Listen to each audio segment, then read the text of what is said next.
mga kalag. Magandang araw sa ating lahat. Tayo ngayon ay magluluto ng ating hapunan. Ito guys, yung litson paksiw. Tagal na to sa loob ng refrigerator, kaya ginawa nating litson paksiw. At saka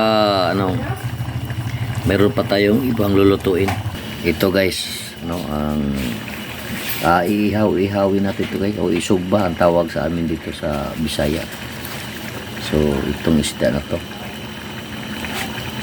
Ito guys, nasa loob kami ng aming tindahan lang nagluluto. Hindi na kami pumunta sa kusina. Ito, tingnan mo guys, yung kasama ko palagi. Ming! Yan nag-aabang na kung maluluto ng isda na to guys. Pero kinakain na yung laman loob ng isdang ito.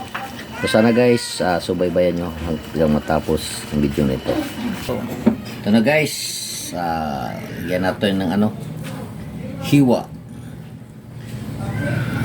Okay. Para medyo masarap guys, ihawin natin at lagyan natin ng hiwa.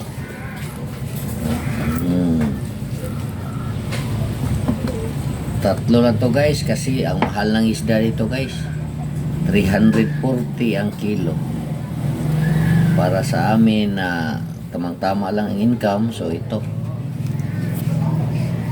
Hindi lang na tayo masyadong bumili ng marami. Ito, linagay na natin guys, Okay. Gamitan natin ng munting electric pan kasi hindi masyadong mabaga ang uling.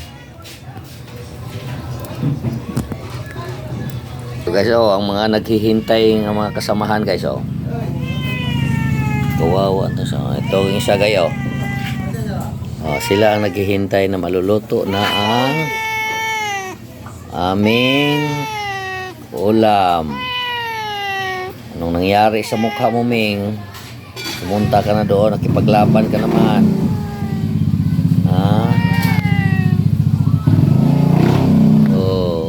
Yan ang nangyari. Ito guys, ang kabilang banda guys, malapit na ang maluluto. Hintay lang ang mapusa. Ito na. Tagal to guys. Nakakagutom ng laging naghihintay na lang tayo nito. Ito na guys, ang kabilang banda,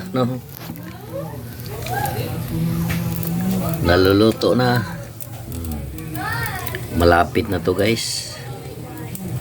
Malapit na tayong makakain ito. Ito na guys.